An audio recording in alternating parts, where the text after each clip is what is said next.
Marilyn Strong, comes to us doing some very important, I'm going to use the word special again, but it is special.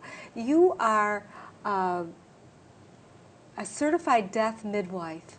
Now, that's really, in our society, that's a relatively new thing. It's not new in history of humanity, but it is new for our culture, right? Our society. Yes, I believe so, because in the last really only about a couple generations, we have really gotten away from caring for our own dead, our own, allowing the dead to be with us, to help someone cross over. Really, our culture has become so death averse that I think there were people in history who have done this, and cultures around the world, they still do. They're very much present with it. But in our culture, it's a very strange thing, I suppose. Yeah, I've learned so much, and I want to come up on the screen right now so that all of you will know about this.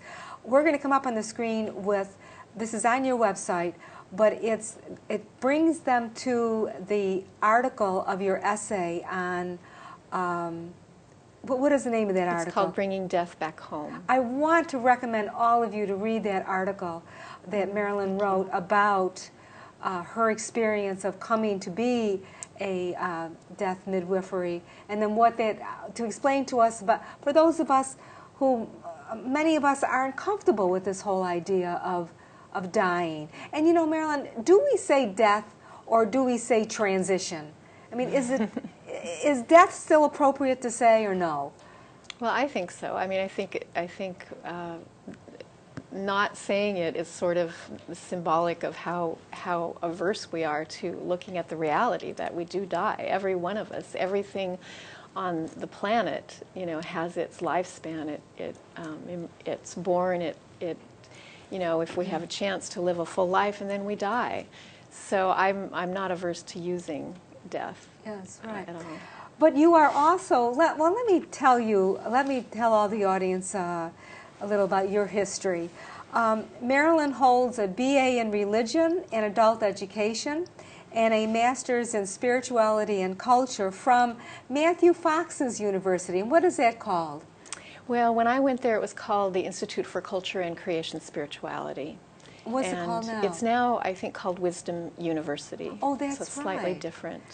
I've always admired that. I mean, if I was back into wanting to get my master's, I would go to a place like that. Did you enjoy that? It was wonderful. Yeah, it was exactly what I needed at that time. I was really at a time in my life when I wanted to deepen myself. I wanted to know the artist in me and have an opportunity for the more artistic expression. And most of all, I really felt ready to take a journey, a deepening journey inside myself. At the time, I was working as education director at the Chinook Learning Center on Whidbey Island, South Whidbey Island, where I still live, adjacent to there. It's now called the Whidbey Institute, but at that time it was the Chinook Learning Center. And I was working with people, adults, probably at least 10, 15 years older than me.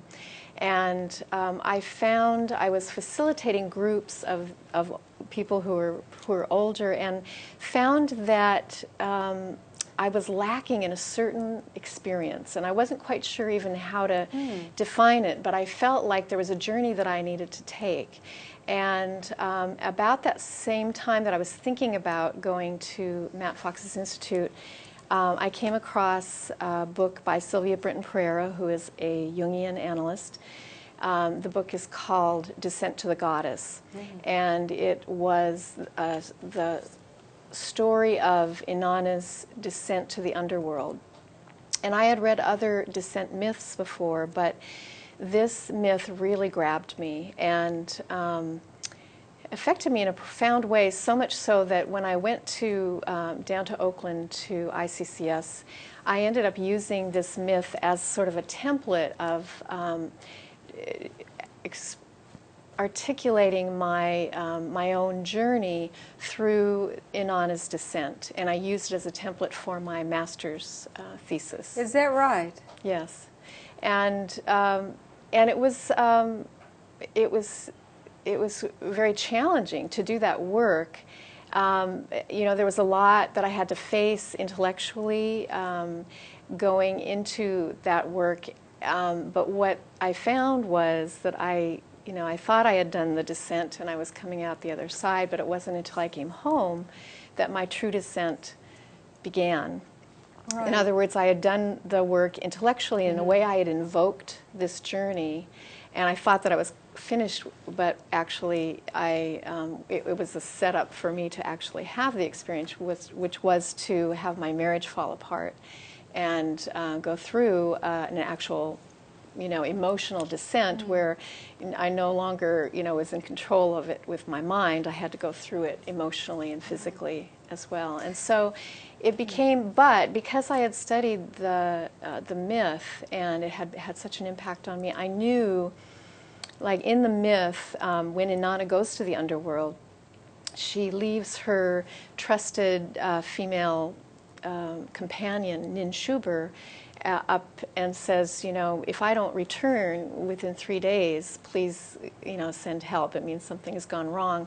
And so in a way, having studied that myth, there was a part of me, even though I was in the depths of the underworld, there was an Ninshuber part of me that had the ability to get some distance, not always, but I think because I had done that work, and certainly with the help of others, helped me to see it as a transformative experience, that it wasn't going to be useless suffering, but there was an opportunity to go through the suffering and have it be useful.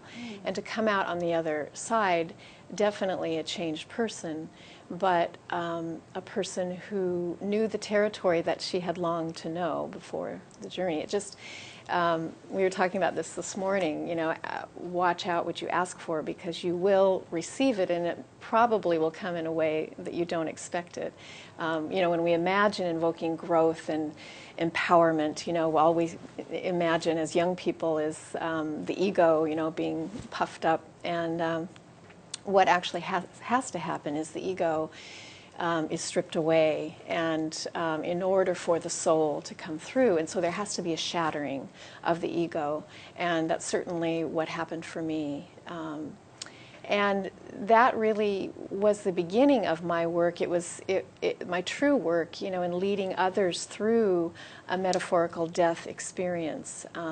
Out of the ashes of my failed marriage, and my co-worker happened to be going through a similar process, we formed a women's group called Gaia Spirit Rising, which ran in the Seattle area for 8 years. Right, and before you go into that, what I want everybody to know is that you really come to this work having been inspired, Marilyn, to really reach out and provide different kinds of opportunities for people to connect with themselves. And one of the things